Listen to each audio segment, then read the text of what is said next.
Boa tarde a todos. Vocês poderiam me confirmar pelo chat se o meu áudio está adequado? Se está todo mundo conseguindo ouvir, por favor? Ótimo. Excelente. Muito obrigada a todos pela presença, pela participação. Meu nome é Fernanda, sou especialista clínica da ResMed. Dou as boas-vindas em nome de todo o nosso time clínico. Essa foi uma apresentação que foi desenvolvida com a contribuição de todos os membros da nossa equipe clínica aqui na América Latina, baseado em alguns questionamentos que estavam sendo levantados nesse momento que nós estamos passando, atual, com a pandemia da Covid-19. E a nossa intenção é trazer um apanhado de informações, de evidências científicas, na verdade, o mais atualizado possível. Como vocês podem estar já acompanhando, essas evidências estão cada vez numa velocidade mais rápida, sendo modificadas, atualizadas, rediscutidas. Então, isso que nós vamos discutir hoje tem a ver com o que foi levantado até o presente momento. E nós, do time clínico, nos comprometemos com os nossos clientes a continuar esse processo de atualização para que a gente sempre possa trazer a melhor informação e principalmente a informação mais adequada nesse momento de crise que todos nós estamos vivendo.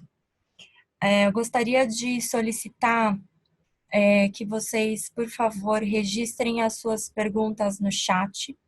Elas vão ser abordadas ao final da apresentação. A gente tem uma previsão de horário para o término da apresentação. Então, se a gente ultrapassar um pouco do volume de perguntas ou não tivermos tempo hábil para discutir todos os pontos, a gente também vai se comprometer a enviar essas respostas por e-mail, ou os nossos canais estão sempre abertos para comunicação, para que vocês nos procurem diretamente. Então, eu agradeço a contribuição de todos os meus colegas do time clínico e da liderança da nossa gerente clínica da América Latina, Cláudia Bertini. E vou falar para vocês um pouco sobre a situação da pandemia de Covid, principalmente aqui no Brasil, e como que os nossos equipamentos, como que a ResMed está se posicionando e de que forma a gente pode contribuir com o manejo respiratório desses pacientes. Essa é a agenda dos temas que vão ser abordados nessa apresentação. Então, a gente vai passar um pouco sobre dados mais globais, mas o nosso intuito final é trazer informações sobre a utilização correta dos equipamentos para que essas evidências científicas promovam um cuidado mais seguro possível para o paciente e para os profissionais de saúde. Então, a pandemia, como a gente já sabe, está tendo uma apresentação, uma evolução extremamente rápida, um impacto social e econômico, tanto no sistema de saúde público e privado de vários países. Esses são dados que são atualizados de forma online na página do coronavírus, organizada aqui pelo Resource Center da Johns Hopkins. Esses dados que estão aqui na tela, na verdade, tinham respeito ao último horário que eu colhi isso à tarde. Se a gente verificar agora, vocês vão ver que nós já ultrapassamos os 400 mil casos ao redor do mundo. Então, essa progressão tem sido realmente bastante veloz e a gente também consegue acompanhar, né, a velocidade em cada um dos países. O que eu gostaria de chamar a atenção, olha só, quase 415 mil pacientes, é que a gente tem nesse momento China e Itália liderando mas a gente também tem Estados Unidos e Espanha numa posição bastante desconfortável, sendo que no Brasil nós também estamos tendo aqui um rápido aumento de casos, aumento do número de mortes, e basicamente a experiência dessas nações que estão liderando essa situação, né, nesses momentos aí de caos, acho que é a melhor palavra que a gente tem para ilustrar esse momento, é que também nos guiaram no uso das referências científicas, para que a gente tenha uma, um certo modelo, né, uma certa experiência das nações que estão agora numa fase mais crítica com esse tipo de paciente. Essa aqui é uma outra informação que nós temos, perdão, uma outra informação que nós temos de um ranking sobre o preparo para cada uma dessas nações em relação ao manejo dessa pandemia global. Então, foi feito um score de vários países de acordo com alguns critérios em relação à capacidade de prevenção, detecção, resposta, sistema de saúde, para identificar quais eram os melhores e os piores cenários. A média mundial está ao redor de 42 pontos e o Brasil, nesse momento, se encontra perto de 60. Isso dá para a gente uma falsa sensação de margem em relação ao restante do mundo nesse momento. Mas quando a gente olha aqui nesse gráfico e vê que nós não estamos tão distantes, né, de outros países, por exemplo, a Espanha, que teve um score maior do que o nosso e que está numa situação muito pior nesse momento, a gente vê o quanto que nós realmente precisamos ser cautelosos nesse momento, responsáveis e, sobretudo, tentar aprender com os erros e com as experiências desses países que já estão no momento mais avançado dessa situação. Então, em relação aos sintomas e à evolução, isso daqui já está bem descrito. O paciente começa a ter as primeiras manifestações e o desenvolvimento ou não de pneumonia e a evolução para uma insuficiência respiratória é que vão aqui ditar a necessidade de hospitalização desse paciente, se ele vai ser um paciente que vai poder ser manejado em domicílio ou se ele vai depender cada vez mais de cuidados complexos para se evitar ao máximo o desfecho de mortalidade. Aqui a gente tem uma distribuição em 4 padrões de severidade, onde a gente vê que a maior parte, né, 80% dos casos, vão estar dentro desse quadro leve, que vai poder ter um manejo domiciliar, onde o paciente não tem uma repercussão tão grave na troca gasosa e na necessidade de suporte.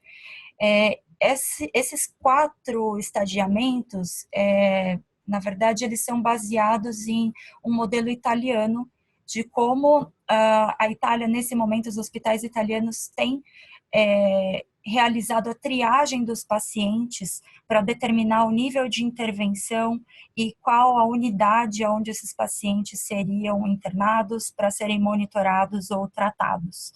E aí o que a gente vê é que a grande maioria dos pacientes que evoluem mal está aqui numa situação onde você tem uma necessidade de enfermaria e 5% tem uma evolução para um padrão crítico, onde você tem um impacto mais significativo da troca gasosa, mesmo com o uso de suporte ventilatório.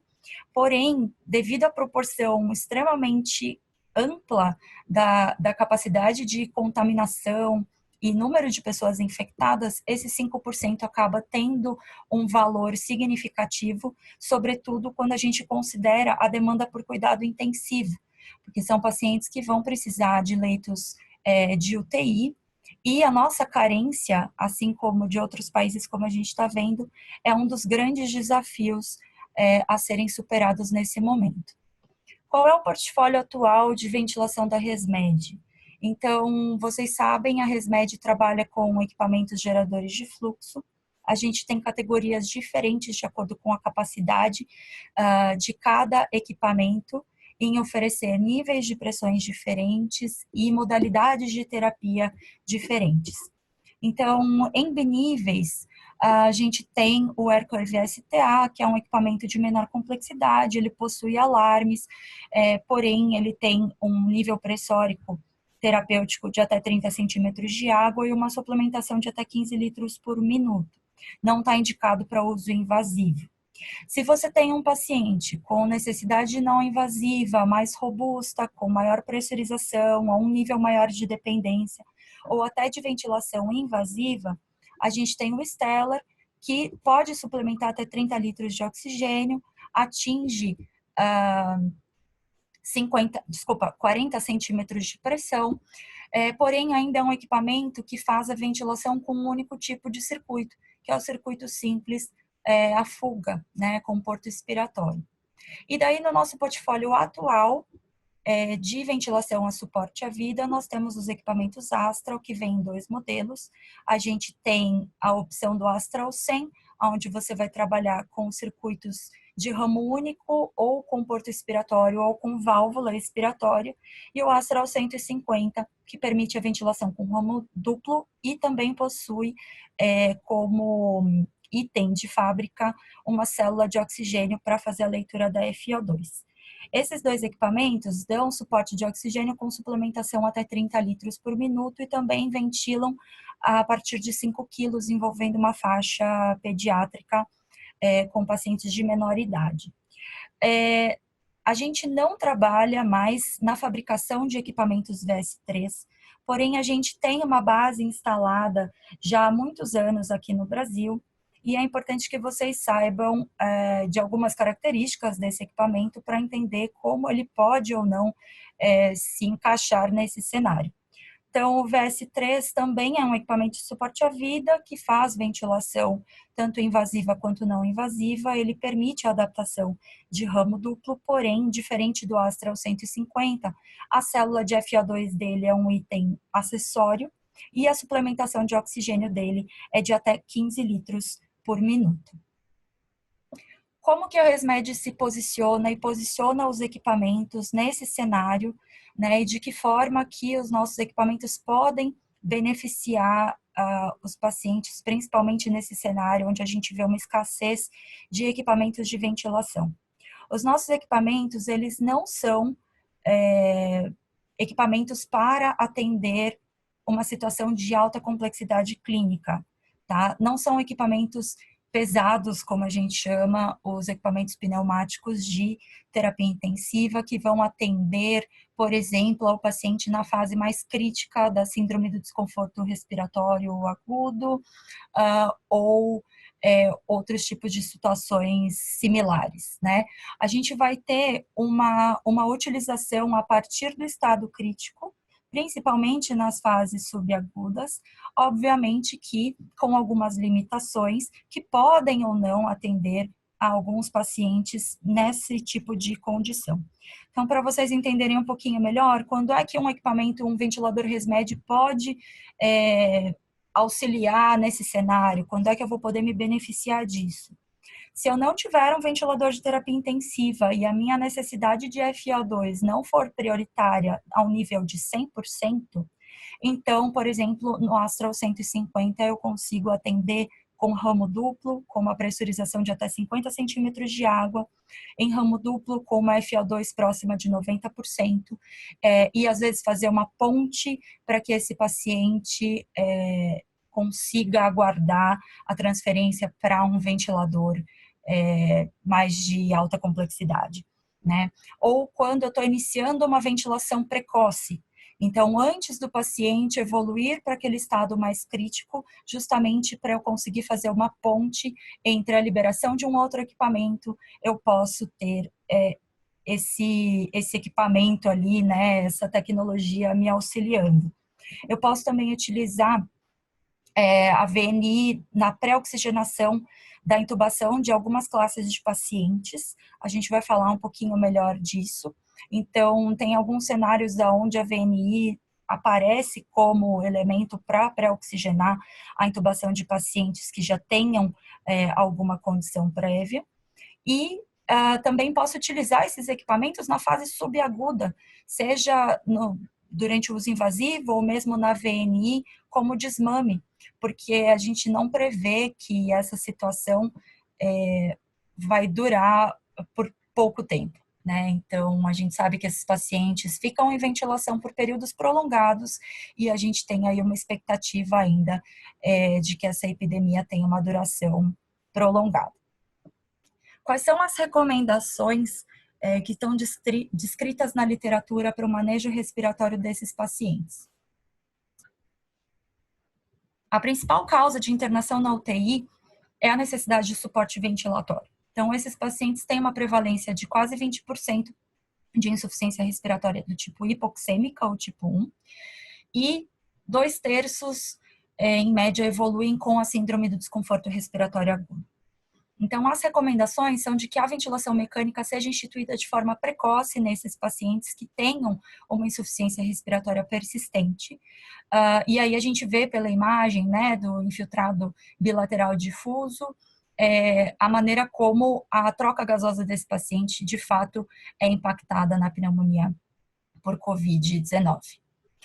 Uma das preocupações, no entanto, é a questão da disseminação e contágio, né? Então, a gente viu pela experiência de outros países o quanto os profissionais de saúde foram expostos e acabaram se contaminando e alguns até evoluindo com desfechos ruins por conta da facilidade de contágio dessa situação. Então, as precauções para evitar as infecções nosocomiais, nesse momento, elas são prioritárias, imperativas, né, críticas, e isso deve ser um estado de, um ponto de atenção máximo. Então, já existem, né, as recomendações para se terem cuidados extra nos procedimentos geradores de aerossol. Quais são os procedimentos considerados geradores de aerossol? Intubação, broncoscopia, ressuscitação cardiopulmonar, e também incluem o uso de cânulas de alto fluxo de oxigênio e a ventilação não invasiva. Então, entre as modificações ao cuidado crítico usual, se recomenda que esses pacientes sejam mantidos em quartos privados sempre que possível, que o uso de máscaras por pacientes sintomáticos seja realizado durante a fase de diagnóstico, as transferências, manter os pacientes com uma distância de pelo menos 2 metros entre um e outro para evitar esse contágio, e muita cautela com o uso desse tipo de terapia que pode gerar dispersão de vírus aerosolizados no ambiente, principalmente se você tiver um ajuste de máscara inadequado, com vazamento.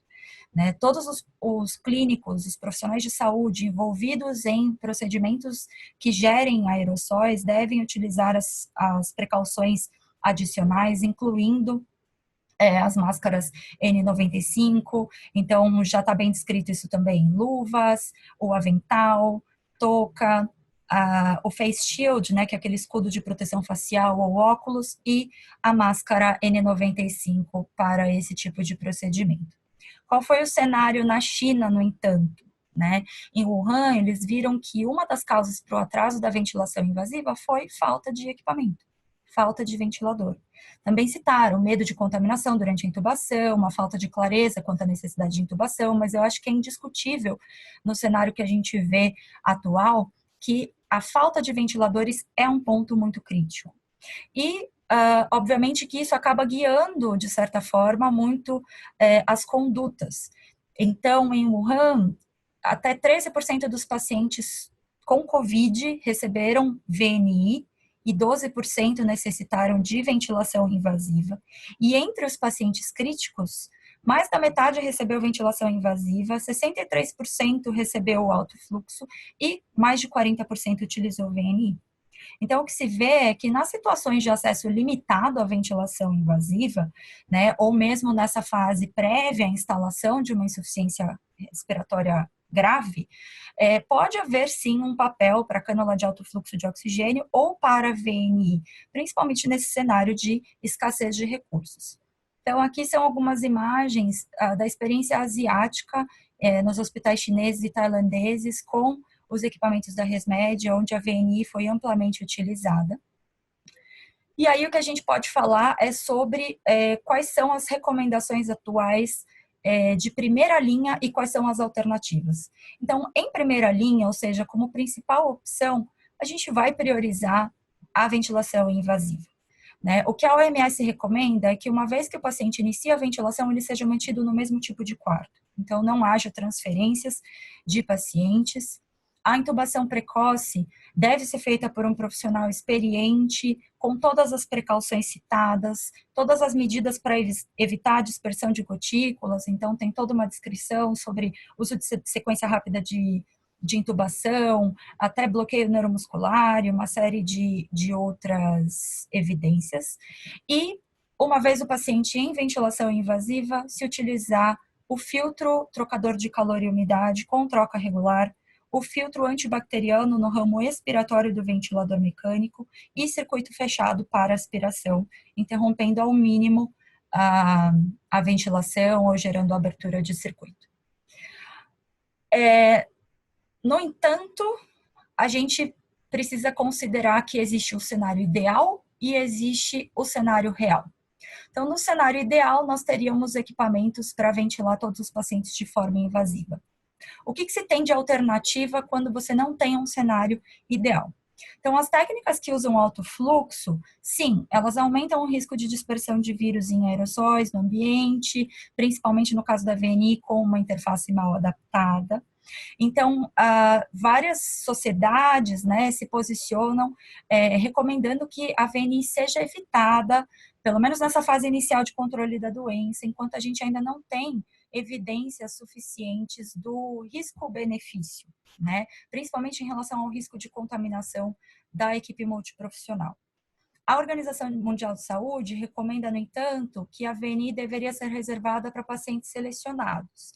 E uma série de sugestões de que esses pacientes selecionados deveriam ser aqueles onde você já tem uma evidência positiva para o uso da ventilação não invasiva. Então, onde você já tem evidência, edema agudo pulmonar cardiogênico, pacientes com DPOC descompensado, pacientes imunossuprimidos, é onde você teria uma janela para tentar utilizar em situações de desconforto respiratório leve, frente a uma descompensação por um overlap aí dessa situação prévia com a Covid-19. No entanto, isso foi citado, né, dos guidelines da Critical Care Medicine.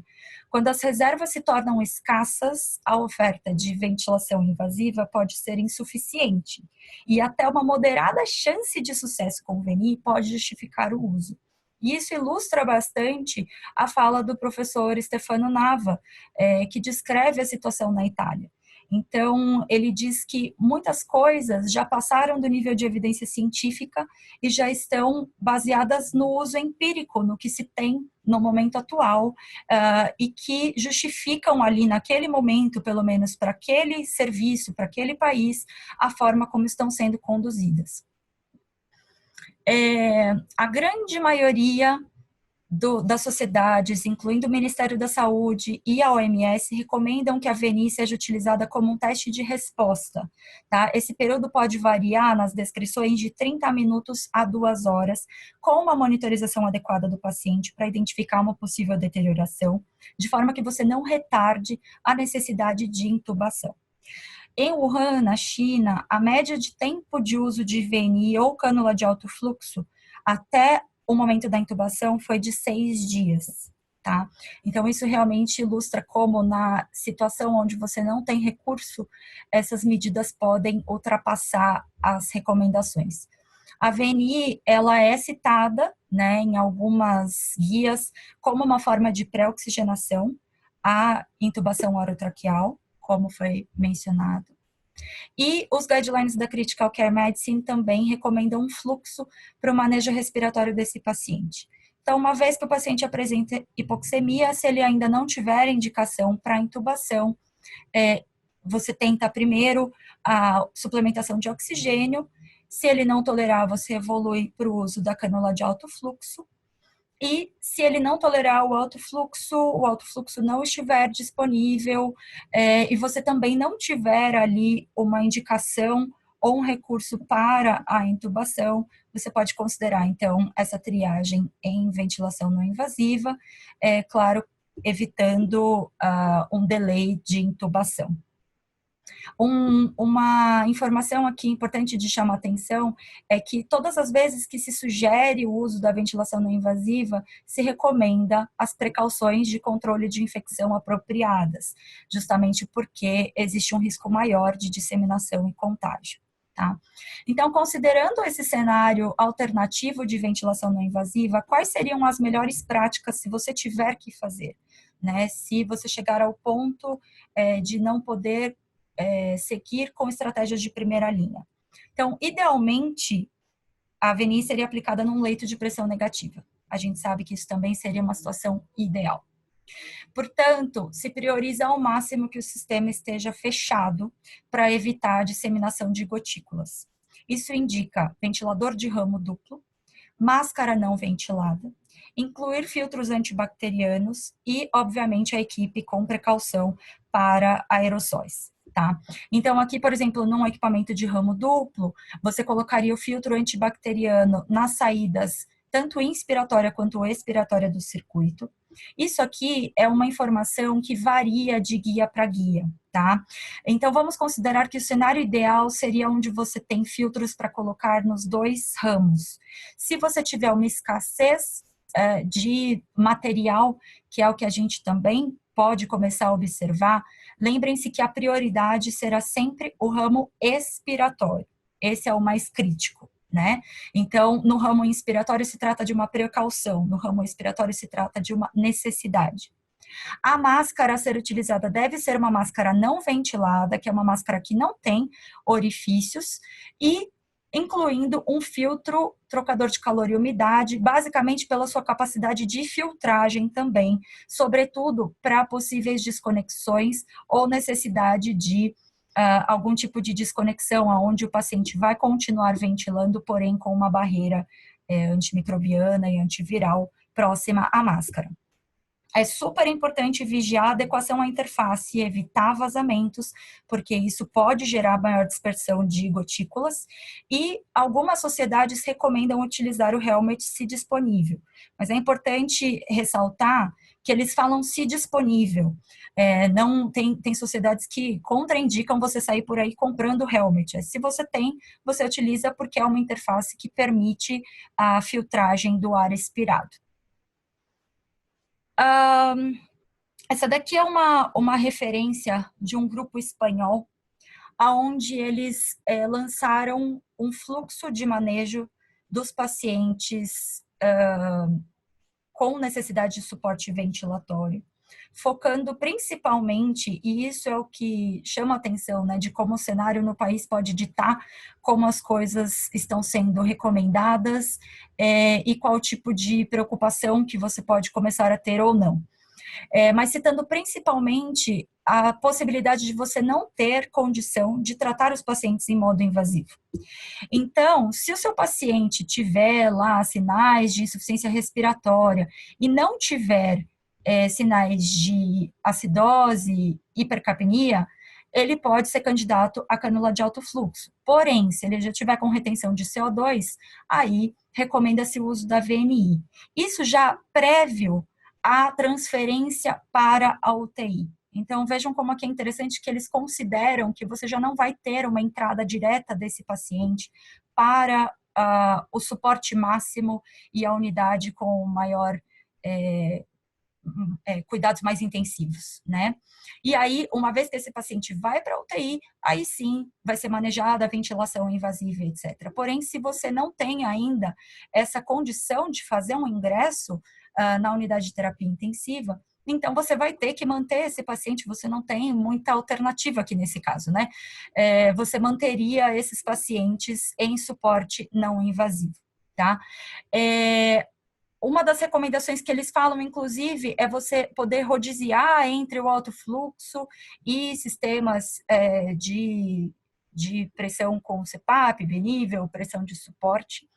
Eles recomendam que se mantenha, no caso da VNI, uma CPAP ou uma PIP ou uma EPAP mínima de 10 centímetros de água, podendo chegar até 14, com pressões de suporte baixas, né, de até 5 centímetros de água para evitar maiores distensões, maiores estresses no tecido pulmonar, e visando uma saturação de oxigênio de 92, 93%, o que poderia te conduzir a uma FO2 de até 80, 90%, tá? Em situações onde você tem uma ordem de não intubação, ou você não tem uma melhora clínica sem possibilidade de intubar esse paciente, eles recomendam até aumentar um pouco as pressões e também fazer posição prona com o paciente em VNI, tá? Considerando 30 minutos ou mais, pelo menos 2 vezes por dia. Então, quanto que o paciente aguentar, pelo menos 2 momentos por dia, para tentar resgatar esse paciente. Então, vejam como o cenário, de acordo com cada país, ele pode variar. E daí, se você não tiver um ventilador de ramo duplo, qual que seria a melhor prática para evitar contaminação em pacientes com ramo único? Então, seria utilizar também uma interface não ventilada, manter o filtro antibacteriano na conexão do circuito, e colocar um filtro trocador de calor e umidade, novamente, principalmente pela questão, aqui a gente não está preocupado com umidificação, é mais com a questão de filtragem antimicrobiana, entre a máscara e a conexão do circuito, seja ele valvulado ou seja ele com fuga porto expiratório. Isso porque você vai ter uma filtragem do ar expirado antes que ele saia do sistema. Então, você garante uma minimização de contaminação pelo ar que vai sair do sistema através da válvula ou do porto expiratório, tá? Lembrando que seja no ramo duplo, seja no ramo simples, a adição de todos esses filtros, né, geram uma resistência adicional à pressurização pelo equipamento. Então, nesse momento, você se beneficia de fazer o reconhecimento de circuito para que você consiga ter uma entrega adequada de pressão, aqueles 15 centímetros de pressão, 10 centímetros de pressão que você está querendo entregar realmente sejam destinados à ventilação do paciente e não perdidos pelo tanto de proteção que você tem que adicionar ao sistema, tá? Por que os filtros? Então, da mesma forma como o Ministério recomenda as máscaras de eficácia para filtração, como, por exemplo, a N95, N99, PFF2, você também precisa ter uma proteção para evitar a contaminação do equipamento e do ambiente. Então, o filtro antibacteriano, o filtro EPA, ele vai prevenir contaminação cruzada entre o paciente e o equipamento. Esses filtros têm alta eficiência de filtração contra bactérias, vírus, então, depois que esse paciente sair de ventilação, você tem segurança para utilizar esse equipamento em outro paciente. Os filtros trocadores de calor e umidade, eles, na verdade, são uma classe específica. Então, lembrem que existem os trocadores de calor e umidade, que são estruturas destinadas especificamente à umidificação do sistema, e existem os filtros trocadores de calor e umidade, que são aqueles que, além da sua capacidade de retenção de calor e umidade, eles apresentam uma capacidade de filtragem para uma barreira biológica. Esses são os filtros recomendados para uso pela sua barreira biológica. Tá? A grande maioria dos filtros no mercado hoje, dos HMEs no mercado hoje, são HMEFs, né? Tem filtragem, mas isso é um detalhe que não pode passar despercebido. Uma informação importante, tá? Os filtros de ar dos equipamentos geradores de fluxo, eles não têm capacidade de filtrar micro-organismos. Eles são filtros que são para proteção da turbina do equipamento, contra a entrada de partículas, porque essas partículas que podem ser filtradas por esses filtros, elas são da ordem de microns. E no caso dos vírus, a gente está falando da ordem de nanômetros, são partículas 1000 vezes menores. Então, a gente não pode considerar que se esse filtro do equipamento está sendo utilizado, você não vai ter um risco de contaminação cruzada. Como que deve ser feita a higienização do equipamento? Então, o Ministério da Saúde recomenda que cada fabricante, cada insumo seja higienizado de acordo com a orientação do fabricante. Até o momento, não existe nenhuma orientação especial quanto ao processamento dos equipamentos que são utilizados para esses casos de COVID. o que é importante da gente saber é que, felizmente, embora tenham muitas coisas ruins sobre esse vírus, ele é um vírus de fácil inativação. Ele tem uma capa lipoproteica que pode ser facilmente atingida por substâncias simples, como álcool, sabão, né? O que a gente vê, por exemplo, para recomendação da higienização das mãos. Então, até o momento, não tem nada muito especial em relação a isso. Tá? Existe esse estudo que foi publicado no New England, que foi um estudo de bancada, que avaliou a viabilidade do coronavírus, novo coronavírus, que seria o SARS-CoV coronavírus 2, em algumas superfícies, e eles viram que, de fato, ele tem uma viabilidade mais longa, sobretudo em relação ao coronavírus 1, então, indicando que é um vírus que tem aí uma resistência um pouco maior, tá? Quais são as recomendações para desinfecção e uso múltiplo pelos manuais, pelas guias da RESMED? Então, as superfícies devem ser limpas com qualquer uma dessas alternativas, desde detergente, limpa-vidros, detergente de superfície, álcool 70, até uma solução de alvejante, por exemplo, com uma parte de água sanitária, 9 partes de água, tá? Então, tem uma série aí de alternativas para você verificar qual que pode ser empregada no seu serviço. E no ambiente domiciliar, como que está essa questão? Então, isso é um ponto que merece uma atenção, tá? Até o presente momento, não existe recomendação formal de nenhuma sociedade médica em relação aos pacientes, por exemplo, que estão ventilados já por outras causas no ambiente domiciliar e contraírem a Covid-19. A Coordenação Geral da Atenção Domiciliar, que é do Ministério da Saúde, ela ofereceu algumas recomendações para os cuidados do paciente com Covid no ambiente domiciliar, porém não existe uma discussão muito específica de daquelas particularidades que a gente sabe que tem o paciente em ventilação mecânica domiciliar. Tá? O que eles dizem nessas recomendações é que a hospitalização pode não ser necessária, exceto quando você tem alguma condição prévia que gere a possibilidade de deterioração rápida. Então, eles citam, por exemplo, doenças pulmonares, doenças cardíacas ou doenças renais. Então, em princípio, se não é um paciente que tem a chance de deterioração rápida, ele pode ser conduzido no ambiente domiciliar. Existem alguns critérios mínimos para manter esse paciente no domicílio, por exemplo, garantia que vai ter contato telefônico, que existe a possibilidade de ser removido por um atendimento móvel, que existe uma retaguarda para internação, porque a gente também precisa prezar pela segurança desses pacientes. Então, isso são as recomendações que estão saindo no serviço de atendimento domiciliar da rede pública, né? Muito provavelmente vocês vão ter que se certificar de qual que vai ser a conduta e a orientação para a condução inicial de cada um dos casos no seu serviço. Por que inicial? Porque pode ser que comece em casa e termine no hospital, mas esse momento de transição é importante de ser determinado em cada serviço. Infelizmente, a gente ainda não tem nenhuma recomendação formal que possa guiar isso. Mas existem algumas sugestões de práticas que são baseadas nessas recomendações para o ambiente hospitalar que a gente pode aplicar no ambiente domiciliar. Então, esses cuidados são cuidados descritos nas guias do Ministério, né, do SAD, onde se sugere que o paciente seja mantido isolado, né? Se ele não puder estar num quarto sozinho, pelo menos a 1 metro de distância de qualquer outra pessoa, no ambiente mais ventilado da casa. O número de visitas tem que ser minimizado pelo risco de transmissão. O número de cuidadores precisa ser limitado, possivelmente até transferindo alguns cuidados para a família.